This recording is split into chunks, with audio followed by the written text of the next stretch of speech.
Он 17 сентябрда Баткен облысында Кыргызстандын чегарасына кол салуудан курман болгон жоокерлерди акыркы сапарга узатуу зыйнаты ачык деп жарыяланат. Сөз Кыргыз Республикасынын президенти Жапаров Садыр Нуркожоевичке берилет. Урматтуу кыргызстандыктар, бүгүн биз кыргыз мамлекеттүүлүгүн сактап, эгемен Кыргызстанды кийинки урпактарга бизге мурас кылып калтырып кеткен ата-бабаларыбыздын сөөгү жаткан ыйык ата бейитте турабыз. Бирок бул жолу демейдекидей алардын рухтарына таазим этип, Куран окуган эмес, алардын катарына Кыргызстандын аймактык бүтүндүгү, Кыргызстан элинин бейпилдиги үчүн өмүрүн сайып, курман болгон эр жүрөк жоокерлерибиздин катарындагы азаматтарыбыз Шерали Урайымбекович Анаркуловду, Санжарбек Нурмаматович Анаркуловду жана Жаңыбай уулу Тилекти акыркы сапарга узатууга келип, кабыргабыз кайышып турат. Курман болгон баатыр жоокерлерибиздин ата-энелерине жана ага туугандарына терең кайгыруу менен көңүл айтамын. Ушундай эр жүрөк уулдарды тарбиялап өстүргөнүңүздөргө башым дейип таазим кыламын. Эр азамат уулдарыбыздын жаткан жери жайлуу, топурагы торко болсун. Баатырларыбыздын эрдиги эч качан унутулбайт. Алардын аттары эгемендүү өлкөбүздүн тарыхында алтын тамгалар менен жазылып калат. Урматтуу агайын туугандар, бул күндөрдө жалпы кыргызстандыктар, алыс жакында жүргөн мекендештерибиз, баарыбыз баткен жергесине болгон куралдуу кол салуунун агрессиянын натыйжасында 62 жараныбыздын өмүрү кыйылганына сай сөөгүбүз сыздап турган убагыбыз. Буга чейин эле көйгөй жараткан кыргыз-тажик чегарасын Кыргызстан тарап ар дайым сүйлөшүү жолу менен чечүүгө умтулуп келебиз. Дегеле кыргыз эли эч качан бирөөнүн жерине көз артып, кандай жол менен болсо да басып алайын деген эл эмес. Кыргызстан эли ар дайым калыстыкты туу туткан, акыйкат жолду тандаган, нарк күткөн айкөл эл, бийик эл. Пейлингенен коюп, кучагын жайып, канчалаган элдерди батырган кемеңгер эл. Айкөл Манас атабыз кулаалы таптап куш кылган, курама жыйып, журт кылган эл. Таза ниет менен салам айтып келгендерге сунаарга ашы даяр. Жаман ниет менен келгендерге кынында кылычы даяр элибиз тарых барактарында далай жолу катылгандын катыгын берип келген улуу эл. Ал эми кылымдардан бери коңшу жашап келе жаткан тажик элинин башында тургандар чек ара маселесин тынчтык жолу менен чечүүнүн ордуна алдын ала чагымчыл план түзүп, бир эле учурда бир нече жерден чабуул жасап, маселени агрессия жолу менен чечип, жерлерин басып эле алабыз деген арам ой менен Кыргызстанга кол салышты. Ал тургай чек арадан алыс жайгашкан облустун жүрөгү Баткен шаарындагы реактивдүү куралдар менен аткылашты. Өрүк зарылуу Баткен жергебизге бүлүк салды, бейпил жаткан элибиздин башына караң күн түштү. 100 миңдеген элибиз туруктуу конушунан козголуп, кооптуу аймактарга кетүүгө аргасыз болду. Бирок Кыран Манас атабыздын урпактары ата журттун топурагын көркөөлөргө тепселетпейбиз деп, Баткен жерине оор техникалар менен бастырып кирген баскынчыларга татыктуу жооп кайтарды. Тикесинен тик туруп, аскери техникаларынын таш талканын чыгарып, жергебизден артка кууп чыгышты. Бири кем дүйнө дейт. Куралдуу жаңдалда душмандын ажал бүрккөн окторунан мекенин сүйгөн эр жигиттерибиздин кырчындай өмүрлөрү кыйылды. Алардын аталары сыздап, энелери боздоп, жубайлары, балдары кан какшап ыйлап калышты. Кайрат кылыңыздар, мамлекет силерди унутта калтырбайбыз. Элимдин, жеримдин бейпилдигине жооптуу болгон менин да жүрөгүм тилинип, канап турат. Баскынчылар басып кирип, өлүм огун жамгырдай жаадырып киргенде, Баткенибиздин бир укум жерин да баскынчыларга бербейбиз деп, аскер башчысына доклад кылып жаткан жүрөгү тоо жоокерлерибиз, булар кыргыз элимдин кырандары. Аруу кыргыз жерине душмандын бутун бастырбайбыз, акыркы огубуз калганча атышабыз деп, жалындаган ар намыска бек ер азаматтарыбыз, жоо колуна түшкүчөктү аларды чогала жатайын деп, акыркы гранатасын жардырып, өлүмгө тике караган кыраандарыбыз дүйнөгө Ер Манастын урпактар экендигин дагы бир жолу тастыктап кетишти. Кымбаттуу калайык калк, башына күн түшкөндө бир туунун астына биригип, кыйын кырдаал жаралганда бир муштумдай түйүлүп, ар кандай турмуш сыноолорунан татыктуу чыгып келген элибиз бул иреттагы ынтымагынан жазган жок. Баткеним биз сени менен деген ураан астында бүт кыргызстандыктар Баткенге кол сунду. Ак самайлуу апаларыбыз, мунай багыла, башыңарды бийик көтөргүлө балдарым, силер баатыр элдин тукумусуңар деп дем берип турса, ар улуттук жарандарыбыз, атүгүл тажик улутундагы жарандарыбыз дагы, мүмкүнчүлүгү чектелгендер, кичинекей бөбөктөрүбүздөн бери өз муктаждыктарына чогултуп койгон тыйын тыбырларын тапшырып жатышты. Жаным жандаш, каным кандаш деп кан тапшыргандар күн түн дебей кезектешип кан беришти.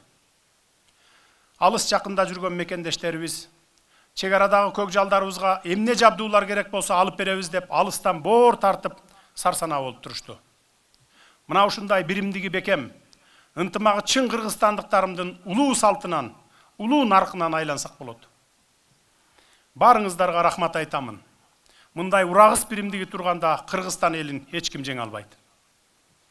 Урматтуу баатыр уулдардын ата-энелери, жубайлары, ага туугандары, силердин арка бел туткан тооңор көчкөн жок.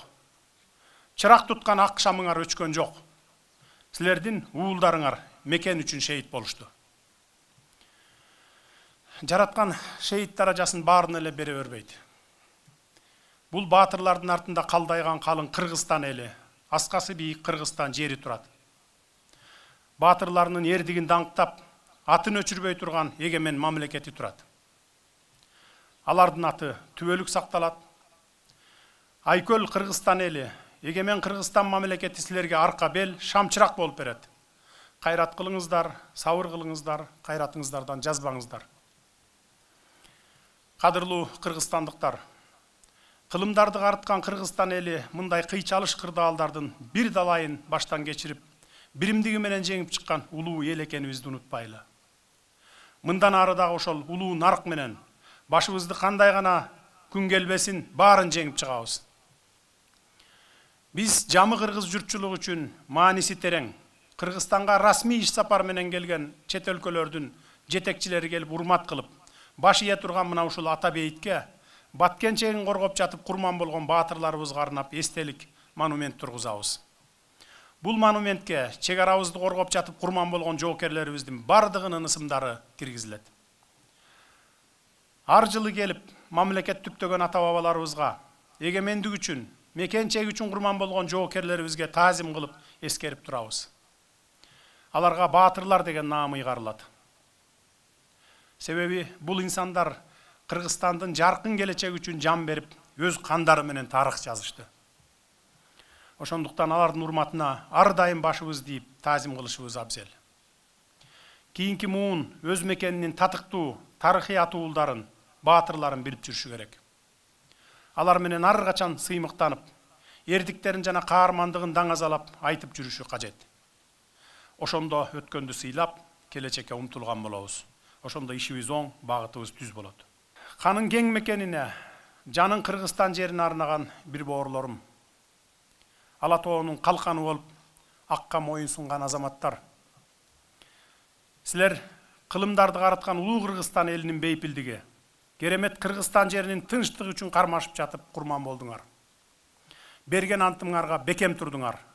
Айткан шертиңерден кайткан жоксуңар. Кыргызстандын намысы деп жан бердиңер.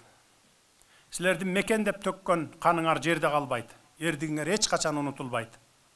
Атыңар өчпөй ааламга тарайт, кылымдарга жашайт. Силер менен ата энеңер, уул кыздарыңар эле эмес, жалпы кыргызстандыктар сыймыктанат. Силердин баатырдыгыңар, каармандыгыңар менен кийинки муун сыймыктанып, кыргызмын, кыргызстандыкмын деп баштарын бийик көтөрүп, душмандын көзүнө тике карашат. Кымбаттуу баатырларым, жаткан жериңер жайлуу, топурагыңар торко болсун, жаратканым бейишинен берсин. Маркумдарды акыркы сапарга узатуу зыйнаты жабык деп жарыяланат.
أعوذ بالله من الشيطان الرجيم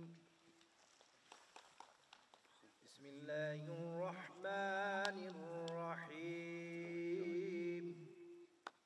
Uşu meken çeginde jatıp bağırırsın tınçılığımız üçün kurman bolup şehit ketken bağırdık bir tuğanlarımızın katarında Canvay oğlu Tilek, Urayim Bagulu Şiralı, Nurul Mehmet oğlu Sancerbek bir tuğanlarımızda amanatların şehit karatlarını tapşırıp jatabız. Kudayım bütün şehit derajatına götürüp وعلى آله وأصحابه أجمعين برحمتك يا أرحم الراحمين.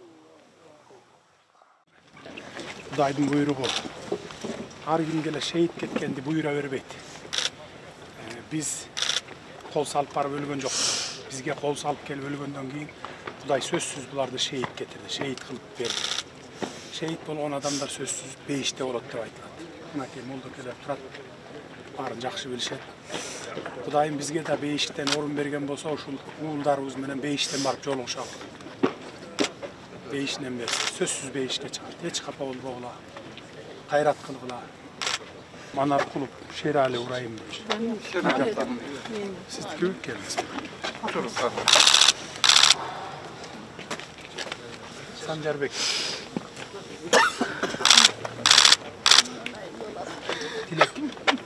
Dilek.